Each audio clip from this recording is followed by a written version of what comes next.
Medical college ప్రైవేటీకరణకు వ్యతిరేకంగా ప్రజలు పెద్ద ఎత్తున సంతకాలు చేశారు. అవన్నీ కూడా నియోజకవర్గాల నుంచి జిల్లా కేంద్రాలకు వచ్చాయి. ఈరోజు జిల్లా కేంద్రం నుంచి రాష్ట్ర పార్టీ ఆఫీస్కి పంపించే కార్యక్రమం జరుగుతుంది. అయితే పెద్ద ఎత్తున రాష్ట్ర వ్యాప్తంగా అన్ని చోట్ల కూడా పెద్ద ఎత్తున ప్రజలు కదిలొచ్చిన పరిస్థితి కనిపిస్తుంది. మనతో పాటు మాజీ ఎమ్మెల్యే మల్లాది విష్ణు ఉన్నారు, అదేవిధంగా ఎమ్మెల్సీ అరుణ్ కూడా ఉన్నారు. సార్, ఏం చెప్తారంటే ప్రభుత్వం పూర్తిగా పీపీ నుంచి వెనక్కి వెళ్ళమంటూ చెప్తుంది, కావాలని ప్రతిపక్షం నిందలేస్తుందంటూ ఆరోపిస్తున్న పరిస్థితి. 5 మెడికల్ కాలేజీలు ఆల్రెడీ ప్రారంభమైనాయి. ఎంతమంది చదువుకుంటున్నారో కళ్ళకు కనపడుతుంది కదా.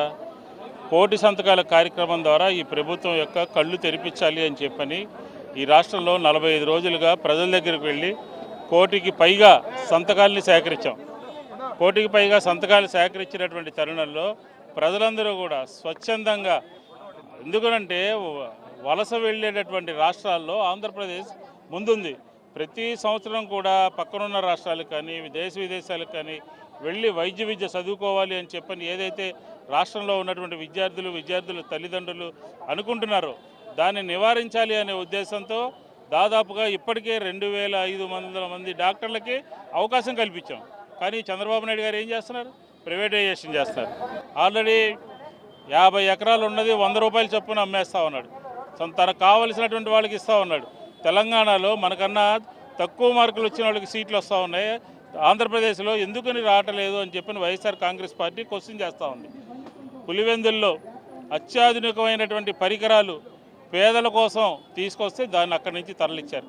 మెడికల్ సీట్లు వద్దు అని చెప్పని కేంద్ర ప్రభుత్వానికి ఉత్తరం రాశారు. ఇదేనా వైఎస్ఆర్ కాంగ్రెస్ పార్టీ చేసిందని చెప్పని ఒక కక్షతో ఆంధ్రప్రదేశ్లో వైద్య విద్య కానీ చదువుకునేటటువంటి వాళ్ళకి సంబంధించిన అంశం, అలాగే పేద ప్రజలకి సంబంధించి వైద్యాన్ని ఈ ప్రభుత్వం అందించడంలో పూర్తిగా వైఫల్యం చెందింది. అందుకే మాకు కోటికి పైగా సంతకాలు వచ్చాయని ప్రజలందరూ సమర్థిస్తూ ఉన్నారు, ప్రజలందరూ మద్దతు ఇస్తూ ఉన్నారు. ఎందుకనంటున్నామంటే దాన్ని సమర్థించుకునేటటువంటి ప్రయత్నం ఎల్లో మీడియా ద్వారా చేస్తూ ఉన్నారు. స్టాండింగ్ కమిటీకి సంబంధించి స్టాండింగ్ కమిటీ ప్రైవేటైజేషన్కి వ్యతిరేకంగా రిపోర్ట్ ఇచ్చిందని చెప్పినటువంటి మాట పచ్చి అబద్ధము. దీన్ని ఆంధ్ర రాష్ట్ర ప్రజలెవరూ నమ్మద్దు. వైద్యం కానీ విద్య కానీ 17 మెడికల్ కాలేజీలు నువ్వు అప్పు ఎంత చేసావండి? నువ్వు ఈ 17 మాసాల్లో నువ్వు ఎంత అప్పు చేసావు? అక్షరాల 2,70,000 కోట్ల రూపాయలు అప్పు చేసావు. మెడికల్ కాలేజీలకు ఎంత కావాలి? సంవత్సరానికి 1000 కోట్లు కావాలి. 5,000 కోట్లు నువ్వు ఖర్చు పెట్టలేవా? ఆరోగ్యశ్రీకి 4,700 కోట్ల రూపాయలు బకాయిలు తీర్చలేవా? ప్రజలకి నెట్వర్క్ హాస్పిటల్ దగ్గరికి ఈరోజు వైద్యం అందుతుందా? ప్రభుత్వ హాస్పిటల్లో ఏం జరుగుతోంది? ప్రభుత్వ హాస్పిటల్ నెల్లూరులో 108 లేక, డాక్టర్ లేక, నర్సులు లేక చనిపోయారు. కాకినాడలో కత్తిరి పెట్టి ఆపరేషన్ చేశారండి. ఇది ఈ ప్రభుత్వం యొక్క వైద్య విధానం. ఈ ప్రభుత్వం దిగి రావాలి.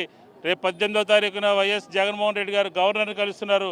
కాబట్టి ప్రజలందరూ కూడా ఆ గవర్నర్ కలిసే సందర్భంలో ప్రజలకు మద్దతు ఇస్తూ ఈ కోటి సంతకాల కార్యక్రమం ద్వారా గవర్నర్ గారికి అందించి ఈ ప్రభుత్వం కనుక వెనక్కి తీసుకోకపోతే వైఎస్ఆర్ కాంగ్రెస్ పార్టీ మరో ప్రజా ఉద్యమానికి ముందడుగు వేస్తాము అని చెప్పని కూడా ఈ సందర్భంగా చెప్తాను. 4,000 కోట్ల రూపాయలే లేవని కూటమి ప్రభుత్వం చెప్తుంది.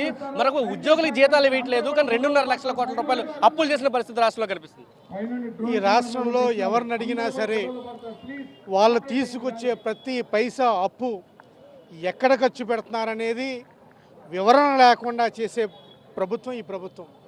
ఈరోజు 5,000 కోట్ల రూపాయలు, కేవలం 5,000 కోట్ల రూపాయలు ఉంటే మిగిలిన 10 మెడికల్ కళాశాలలు పూర్తిగా నిర్మాణం అయ్యేది, పూర్తయ్యేది. ఈరోజు ఒక పక్క నుంచేమో రాష్ట్ర రాజధాని కడతాం, 2 లక్షల కోట్ల రూపాయలు అప్పులు తీసుకొస్తున్నారు.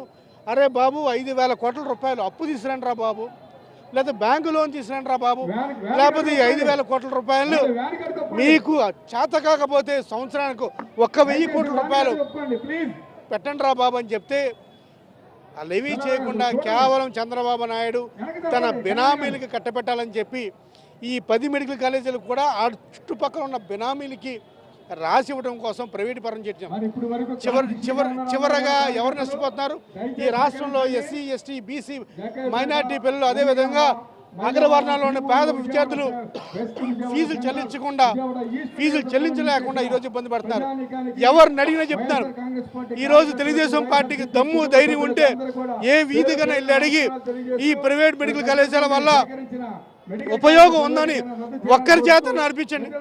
ఈరోజు ఇలా అనిపించకుండా ఈరోజు కేవలం ఇది వాళ్ళ ప్రైవేట్ వ్యక్తుల కోసం కేటాయిస్తున్నారు. దీన్ని పూర్తిగా మనం వ్యతిరేకిస్తున్నాం. మేడం, మీ కౌన్సిల్లో కూడా పెద్ద ఎత్తున ఆందోళన చేసిన పరిస్థితి కనిపించింది. అయితే టీడీపీకి సంబంధించిన కార్పొరేటర్లు కూడా పెద్ద ఎత్తున ఆందోళన చేశారు. ఏం చెప్తారు? దీన్ని ఎలా అంటే చేసేవాళ్ళు చేయనివ్వరు, చేయనే వాళ్ళనేమో ఏదో ఒకటి మాటలతో చేతలతో. ఎందుకంటే మేము కౌన్సిల్లో ప్రతిపాదన పెడితే ఆ రోజున చింపినటువంటి తెలుగుదేశం ప్రభుత్వంలో ఉన్నటువంటి కార్పొరేటర్లు మేము అందరూ చెప్తా ఉన్నాం. ఏదైతే జగన్మోహన్ రెడ్డి గారు 17 మెడికల్ కాలేజీలు తీసుకొచ్చారో అవన్నీ కూడా వెనక్కి తీసుకొని గవర్నమెంటే నడపాలని మా యొక్క డిమాండ్. చెప్తున్నారు ఖచ్చితంగా పీపీపీలు ఏవైతే మెడికల్ కాలేజీలు ఉన్నాయో అన్ని కూడా ప్రభుత్వమే నడపాలంటూ వాళ్ళు డిమాండ్ చేస్తున్న పరిస్థితి కనిపిస్తుంది. ప్రభుత్వం వెనక్కి తగ్గే వరకు కూడా వెనక్కి తగ్గేది లేదంటూ కూడా వైఎస్ఆర్సీపీ శ్రేణులు అయితే చెప్తుంది. మొత్తం పెద్ద ఎత్తున ఎక్కడికి అక్కడి నుంచి ప్రతి చోట నుంచి కూడా వీళ్ళంతా కూడా ఆందోళన చేస్తున్న పరిస్థితి అయితే మనకు కనిపిస్తుంది. రాష్ట్ర వ్యాప్తంగా ఇదే పరిస్థితి కనిపిస్తుంది. 18వ తేదీన గవర్నర్ని జగన్మోహన్ రెడ్డి కలవబోతున్నారు. ఆ తర్వాత మరింత పోరాటం ఉధృతం చేసే అవకాశం ఉందంటూ వైసీపీ నేతలు చెప్తున్న పరిస్థితి కనిపిస్తుంది. కెమెరా పర్సన్ బాలుతో కలిసి సురేంద్ర, సాక్షి టీవీ, విజయవాడ నుంచి.